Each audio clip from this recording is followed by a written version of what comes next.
आज है 3rd of Jan और हम कल शिफ्ट करने वाले हैं। लाइक कल हमारा सामान चला जाएगा, हम लोग तो परसों को जाएंगे। मुझे कल तक लग ही नहीं रहा था कि हम शिफ्ट करने वाले हैं। कल तक भी क्या, मुझे अभी शाम तक भी नहीं लग रहा था कि हम अब शिफ्ट करने वाले हैं इधर से। फिर अभी मैं ऐसे थोड़ा सा किचन का सामान वगैरह थोड़ा सा पैक करने लगी, तो तब मुझे हिट हुआ कि we are shifting. I am going to miss this place a lot, क्योंकि बहुत ऐसी कम जगहें होती हैं जो कि घर घर वाला फीलिंग देती हैं। So this place felt like a home. बहुत शॉर्ट पीरियड के लिए हम यहाँ रहे थे फॉर 7 to 8 months, बट हमने यहाँ पे इतना ज़्यादा अच्छा टाइम स्पेंड करा है। I was never into sports, मैं कभी स्पोर्ट्स में थी ही नहीं। स्कूल में या कॉलेज में कभी भी मैंने स्पोर्ट्स की तरफ मेरा ध्यान ही नहीं था। But here I started playing badminton, और मैं काफ़ी इनिशियली तो मुझे कुछ खेलना आता नहीं था। लाइक मैं बहुत ही गंदा, मैं शॉट्स ही नहीं मार पाती थी। But now I can say that I play decent. मैं अच्छा थोड़ा बहुत ठीक खेल लेती हूँ। तो यहाँ पे आके मैंने बैडमिंटन खेलना स्टार्ट करा। मैंने कथक क्लासेस ज्वाइन करी और I made a new friend. उसके मनीष के सीनियर की वाइफ के साथ मेरी बहुत ज़्यादा अच्छी बॉन्डिंग हो गई थी। प्लस जो सबसे बेस्ट चीज़ हुई है ना के, वो ये था कि हम बैडमिंटन खेलने के लिए जाते थे मनीष और मैं। तो वहाँ पे मोस्टली बच्चे आते थे खेलने के लिए, 7th 8th 9th 10th 11th 12th ऐसे क्लास के बच्चे थे। तो उनके साथ मनीष और मेरी बॉन्डिंग इतनी ज़्यादा अच्छी हो चुकी थी। लाइक वो इतना अच्छा मानते थे मनीषा और मेरे को, दीदी दीदी भैया भैया करके ऐसे पीछे लगे रहते थे हमारे। तो उनके साथ हमारी इतनी अच्छी बॉन्डिंग हो गई थी। जो बेस्ट टाइम होता था ना, वो बैडमिंटन कोर्ट में हम स्पेंड करते थे आफ्टर ऑफिस। 5:30 मेरा ऑफिस खत्म होता था और मनीषा और मैं 6 बजे बैडमिंटन खेलने के लिए चले जाते थे।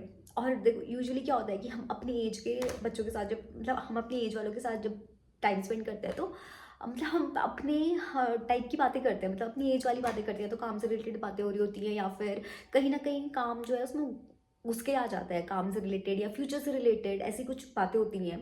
बट उन बच्चों के साथ हम इतनी मस्ती करते थे मनीषा और मैं, हंसते रहते थे। मतलब वो हमारा बेस्ट टाइम होता था।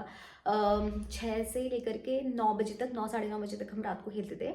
तो वो टाइम इतना बेस्ट रहता था। बच्चों की अलग ही बात, कोई अपनी स्कूल की बातें बता रहा है, कोई मुझे कुछ बता रहा है कि पता है दीदी आपको स्कूल में क्या हुआ, इसने इसको लव लेटर दे दिया, इसने इसको आई लव यू बोल दिया। तो ना मुझे आके बातें बताते थे सारी। तो उस टाइम पे सारा स्ट्रेस दूर हो जाता, सीरियस डिस्कशन नहीं होते थे, बस मज़ा आता था मुझे वहाँ पे जाके। और कई बार तो ऐसा होता था कि मैं खेलती भी नहीं थी, मैं बस बैठी रहती थी बच्चों के साथ। वो मेरे लिए 2025 का हाईलाइट है वो मेरे लिए, मतलब वो बैडमिंटन कोर्ट। और फिर मैंने कथक क्लासेस ज्वाइन करी, वहाँ पे भी मैंने फ्रेंड्स बनाए और वहाँ पे भी मेरे बच्चे ही फ्रेंड्स बने। एक बच्ची थी, वो दिव्या, वो 2nd क्लास में पढ़ती थी। वो तो मुझसे इतना अटैच हो गई थी कि उसकी मम्मी जब उसको लेने आती थी डांस क्लासेस, तो वो भी बोलती थी मतलब इसको तो आपसे बहुत अटैचमेंट हो गई है, काइंड ऑफ थिंग। वो इतना खुश होती थी जब मैं डांस क्लास में जाती थी, ऐसे आती थी मेरे पास, दीदी ऐसे हक करती थी मेरे को। तो हाँ, मतलब यहाँ पे मेरे बच्चे ही फ्रेंड्स बने हैं ज़्यादा। और मतलब जब भी मैं, और बच्चे मुझे हमेशा से अच्छा मानते हैं, पता नहीं क्यों, मतलब बच्चे मेरे से चिपके रहते हैं। जो मनीष की सीनियर की वाइफ है, उनके साथ मैं शाम को वॉक करती थी। छोटे छोटे बच्चे आकर के मुझे हाय दीदी बोलते रहते थे। वो भी मेरी मजाक उड़ाती थी, बोलती थी क्या तुझे हर 2 कदम पे बच्चे मिलते हैं और हाय बाय बोलते रहते हैं, दीदी दीदी करते रहते हैं। ज़्यादा अब मैं नहीं बोलूँगी कुछ। कल सुबह मूवर्स एंड पैकर्स आने वाले हैं 9:30 बजे। फिर ही उसके बाद ही सारा सब कुछ सामान वगैरह पैक होगा। अभी तो मैं मनीष का वेट कर रही हूँ और मैंने अपनी डायरी एंट्री कंप्लीट करी है अभी, और बस मनीष आएगा, उसी का वेट कर रही हूँ। बस अब आपको मैं सुबह मिलती हूँ।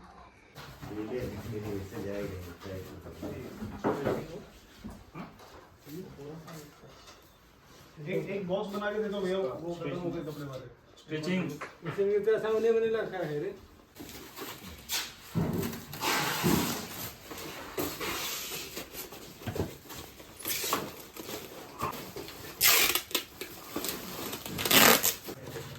एसी और टीवी। ये फर्स्ट वाला फ्लोर हमारा था, यहाँ पे हम रहे थे। एंड मैं भी थोड़ा सा वॉक करने जा रही थी, तो मैंने सोचा कि मैं थोड़ा सा दिखा देती हूँ और एज अ मेमोरी मैं भी कैप्चर कर लेती हूँ अपने लिए।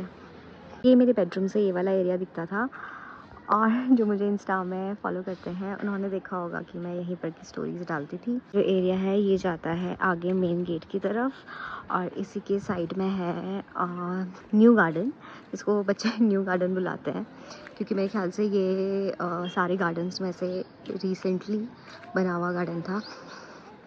इस वाले जोन में इस वाले एरिया में बच्चे खेलते हैं, और जो उस साइड वाला एरिया है ओल्ड एज पीपल है वो योगा वगैरह करते हैं, उस साइड को वो लोग वॉक करते हैं। सो थोड़ा सा आगे ये जो 3rd नंबर वाली बिल्डिंग है यहाँ पे मेरी कथक क्लासेस होती थी। ये रहा फुटबॉल ग्राउंड जहाँ पे हमने नवरात्रि में गरबा किया था, डांडिया खेला था, और जो भी मेजर प्रोग्राम्स होते हैं वो यहीं पे होते हैं। आ गया क्लब हाउस वाला एरिया, यहाँ पे है बास्केटबॉल कोर्ट, और वहाँ पे है लॉन्ग टेनिस कोर्ट, और इधर से और यहाँ पे है एक ग्रोसरी स्टोर छोटा सा, और इसके अंदर है बैडमिंटन कोर्ट। हाँ बैडमिंटन कोर्ट यार, यहाँ पे तो हमारी बहुत सारी यादें हैं।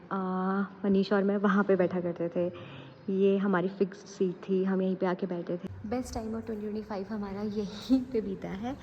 फिर उसके बाद यहाँ पे है स्विमिंग पूल, जो कि मनीषा और मैं सोचते रह गए कि हम आएंगे और एक बार भी नहीं आ पाए हम। और इसके ऊपर है जिम, और उसके ऊपर बच्चों की होती हैं डांस क्लासेस, और इसके बगल में एक और पार्क है। यहाँ पे ना पार्क बहुत ज़्यादा है, ये चीज़ सबसे अच्छी है, बहुत सारे पार्क हैं यहाँ पे। बच्चों का है सैंड गार्डन, तो ये पूरा सैंड गार्डन बना हुआ है, यहाँ पे बच्चे खेलते रहते हैं। तो सैंड गार्डन के बगल में ही एक और गार्डन है जहाँ पे यूजुअली अंकल आंटी बैठे रहते हैं और उस पीपल के पेड़ के नीचे पूजा वूजा करते हैं। बेसिकली मेन गेट ये है सोसाइटी का, ये मेन एंट्रेंस है, और जो ये वाला एरिया है, ये वाला जो रास्ता है ये हमारी बिल्डिंग की तरफ जाता है जिस साइड को हम रहते हैं, और ये वाला जाता है उसकी अपोजिट साइड को। अपोजिट साइड से पूरा घूम के पूरा राउंड सर्कल लगा के मैं अपने वाले बिल्डिंग में पहुंचने वाली हूँ। यहाँ पे एक और पार्क है जो कि इनिशियली मैं यहाँ पे काफ़ी वॉक किया करती थी नंगे पैर, क्योंकि यहाँ पर को दुब घास बोलते हैं ना, जो पहाड़ी में तो दुब घास ही बोलते हैं, वो वाली घास यहाँ पे उगाई हुई है, तो मैं यहाँ पे नंगे पैर वॉक करती थी।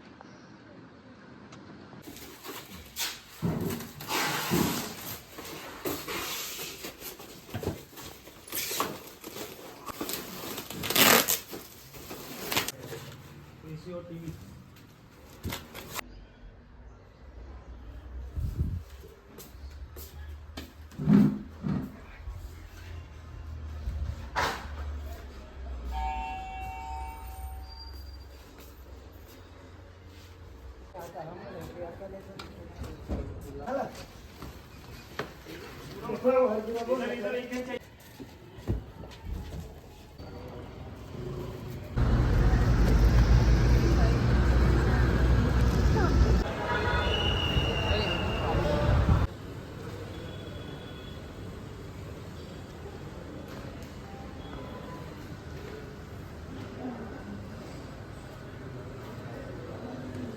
हम अभी जस्ट अपने होटल पहुँचे हैं, and this is our room.